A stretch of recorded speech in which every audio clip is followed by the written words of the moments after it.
you're just going to zoom in on it anyways. If you're playing other games, which is not the focus of the lesson, but I have to mention this because don't want you getting a shit monitor and being disappointed. It can be quite important.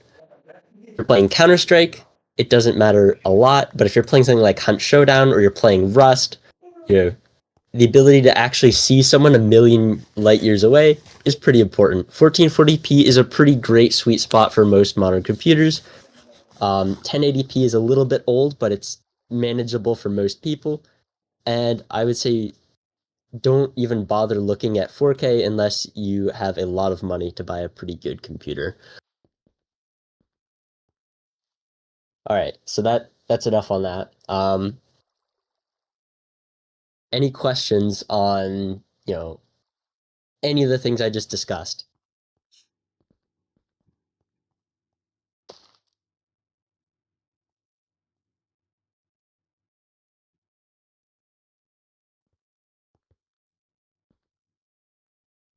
I did not talk about HDMI and DisplayPort. The latency difference between them is completely negligible. It's pretty much just down to support for your monitor.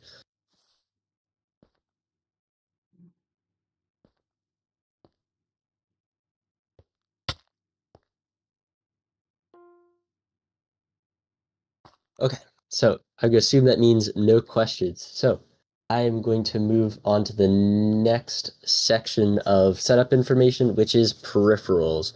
So we did cover monitors already, but there are a couple other relatively important parts, and it's probably not hard to guess, but those are your mouse and your keyboard. So mouse and keyboard, I really should need to say this, but they're important because they're how you directly I wish you weren't recording. You're fucking me up, Sophie. Mouse and keyboard are important because they're how you directly they're how you fuck yeah. Sorry. Give it a Don't worry. Take it. They're how you interact with the game that you're playing. A mouse that is super shit, it's gonna have high latency. It's going to not go where you want it to go. You're gonna have a bad time playing with it. You might think, oh, my mouse is like okay, right? It's kind of going where I want it. I don't think my mouse is all that bad. Well, if your mouse is like, if you turn it over and you see on the bottom that it's not even branded, I want you to throw that shit in the trash. Okay.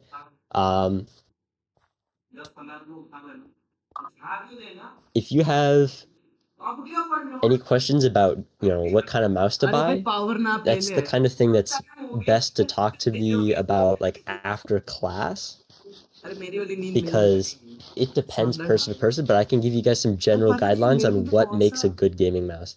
So some of the things that make a good gaming mouse, for starters, you do actually want 2 side buttons. Now, I know this is not like #1 priority for most gamers, but when you're playing Minecraft, you do need the couple hotkeys that you get from having side buttons on your mouse. Me personally, I have taken a slightly different route to gaming mice than I would say most people, and certainly a different route from most professional gamers. That's because I play Minecraft. So I have a Razer Naga X, and I'm gonna pull that up on screen.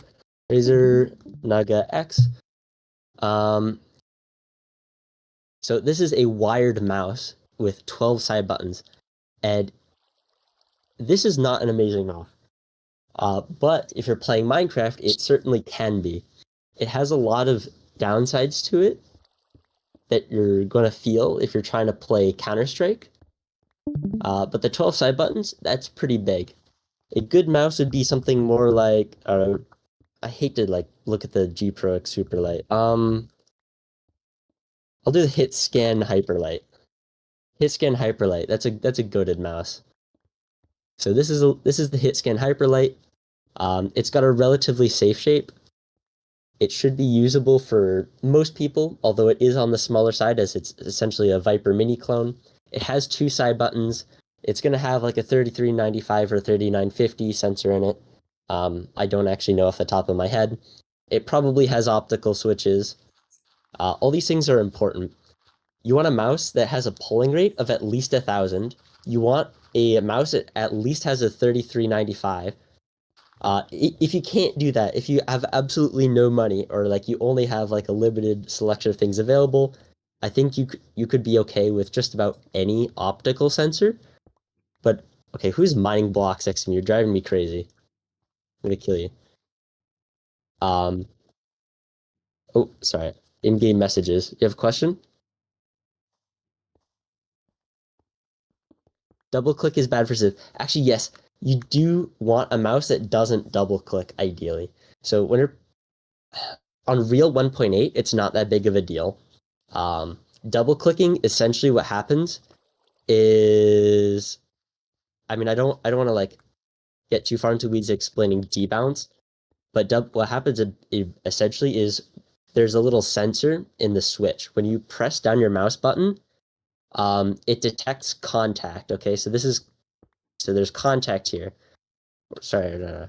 So here you're not pressing it right. So this is a line. This is a graph of time. You're not pressing the switch. You're not pressing the switch. Okay, but now you press the switch, and so it's going to turn on. It's going to detect contact, but because you let go pretty quickly, it's actually going to turn off, and it's actually going to reverberate a little, and it's going to turn itself right back on for just a slight small second. And so what you have here are 2 clicks. So debounce time is how wide this area right here can be. Hello guys. So how big is the queue? Yeah. Hi, Evie Dan. Oh, sorry. So this time here is how long the mouse waits to still count this as 1 click. So that's essentially what double clicking is. And that's also what debounce time is. So if you have a really big debounce time, it will wait a really long time to count, like maybe even this, right? So if you have like 5 millisecond debounce time, it will count this as 1 click. If you have your debounce time set to like 0 milliseconds, so it's essentially off, it will actually still count these as 2 separate clicks. So if you're playing Real 1.8, this can be abused to get a higher CPS than you're actually achieving.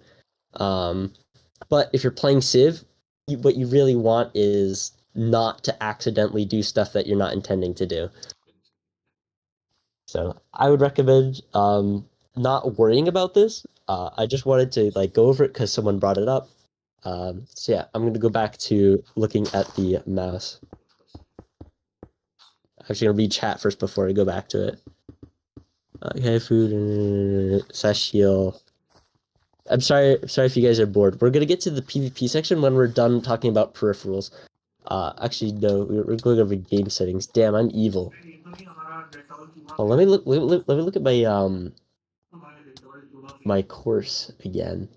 I'm trying to figure out like where the actual interactive stuff is because I want to keep you guys engaged if possible. Please भाई ऐसे मत बोल अबे वो ढक्कन खुद थोड़ी ना खोल So, लेगा if you और तू guys सो don't जा अभी mind, I'm तेरा gonna 15 like minute kind of reset हो speed through जाएगा and sidetrack less, getting through the rest of this course.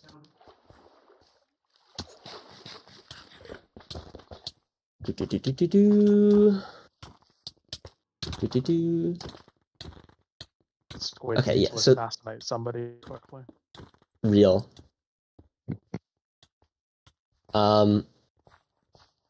There are, so there are 3 sections to the class. We're still in section 1. We are mostly through section 1. If you want to look at the announcement, that's how I have it broken up. Section 1 is like the off-server things to do. It's not the most engaging. I'm sorry. I'm evil. But it's important stuff because off-server things that you can do to improve your gameplay basically improve your gameplay overnight. They improve your quality of practice. They get you to be a better player in a shorter period of time.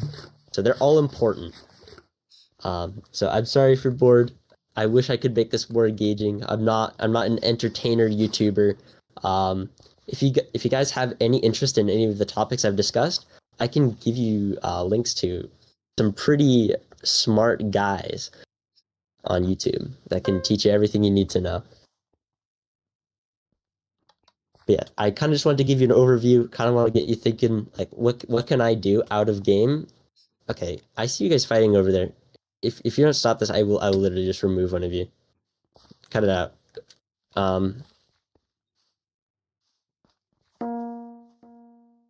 Yeah, so back on track. We are most